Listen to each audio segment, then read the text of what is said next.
What's good, you guys? Today I'm gonna show you how to make a simple but fire beat.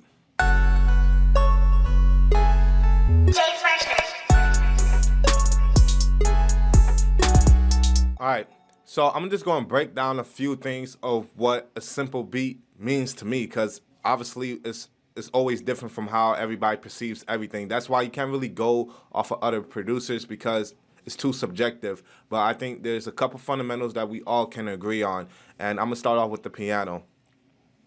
Well, it's called a piano because I originally played it on the piano, but it's actually a different sound, as you can hear. So I just want to show you the idea behind what I was thinking. So this was the whole chord progression, and I just add in notes in between. So I'm gonna show you how it started off with a simple triad chord.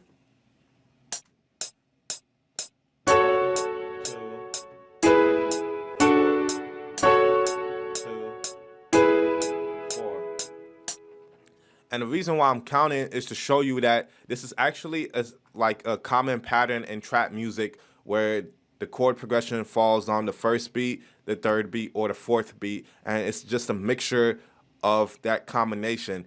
Like you can hear in Codeine Crazy by Future. Bubbly, pouring bubbly, pour that bubbly, pour that bubbly, pour that.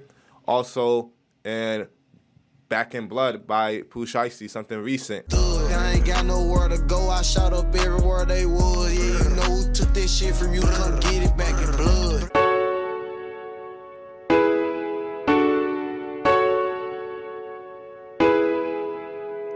So, yes, this is simple, but now we're going to talk about sound selection, because some of your beats are simple as this and it's still not fire, only because you have the wrong sound selected. And I'm gonna show you what I mean by bringing up a parametric EQ. So let's just look at the piano first. The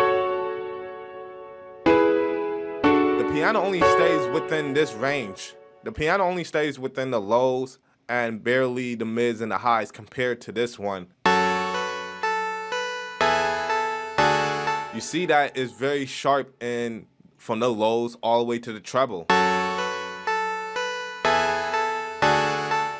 And this is how you wouldn't have to fill up your beat if you pick the right sounds from the beginning that are rich in harmonics. That is what makes a simple chord progression sound a lot more powerful. I didn't put any bass notes. Well, I did on the final one. And that's how you can actually spice it up. Because if you look at it, I added like a little melody. So that's the next step. You can add in like little melodies there and there. I almost call it like a flare, even though it's not a flare. It's just the way I'm looking at it is that, you know, I'm just tapping on a note that sounds good with the chord progression. And with this sound, I just found more inspiration. Like if I had stuck with that piano, it really when it had gave me this inspiration. I just came across this sound and I'm like, yo, this is it. But it is just a basic triad at the end of the day with just some notes surrounding it. If you think about songwriting, when you see like songwriters playing a piano, you can see that they're not playing like so many notes at once, because they need to be able to sing the melody. And one night as I close my eyes. So therefore, they're usually only just playing the chords with some flares, some trills to like spice it up. If we're trying to sell to artists, we have to have the artist in mind. That's why approaching a beat from a songwriter perspective will help you understand on how to go about putting your chord progressions and how to leave that space.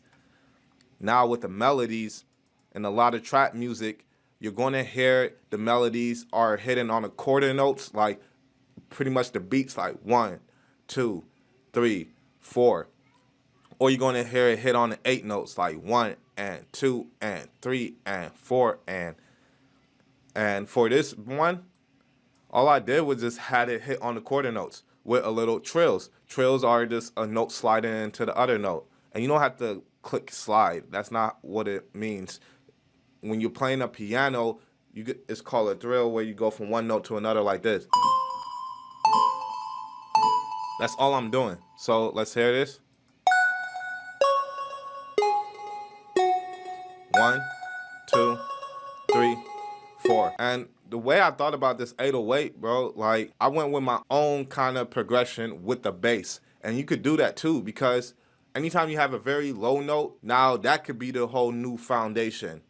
Like, you don't only have to just go from your chord progression. The chord progression could really just turn into its own melody, and the bass is actually the chord progression going along with it. That may sound kind of confusing, but all I'm saying is that you could make your own bass line without using the chord progression at times. Just using the chord progression just makes it a lot easier, especially if you're beginner. I usually like to keep my kick patterns in this kind of 1-bar loop.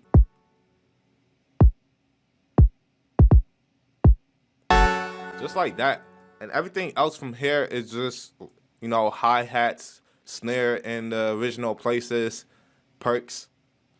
You want to add perks to kind of fill up those empty spaces, just like this one. One of my favorite perks. And just, I want you to hear that perk along with the snare, because I want to show you the relationship between it.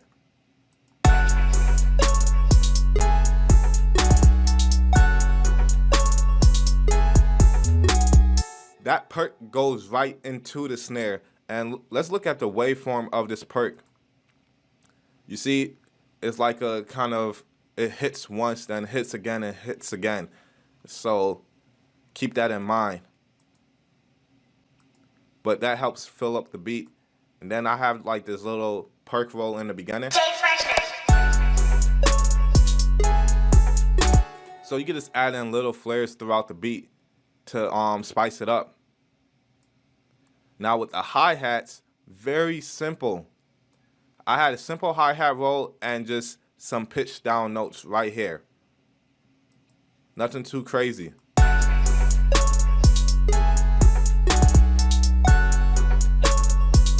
You want rich harmonic sounds. Like with this 808 and kick, the reason why these drums are hidden is because they are rich in their harmonics. If we look at the 808,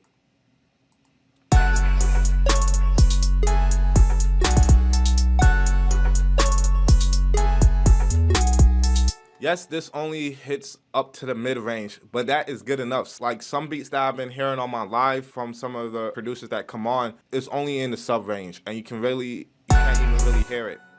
And on top of that, this is actually a technique where it's like, I don't want this bass to be too harsh, so all I will do is just turn it up. Now, turning up can mean different things. You could be turning it up like from a preamp perspective, or just turning up the volume, or be turning it up with saturation and distortion, creating more harmonics. But for this one, I just literally turned it up so I could keep that same sound with no extra harmonics added.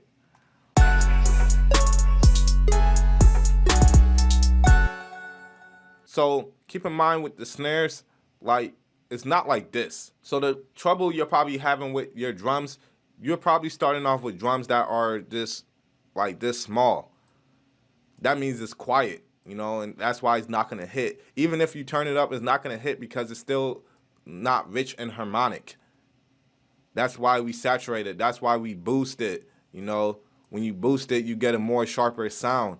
This is what really makes a simple beat fire when you understand these concepts.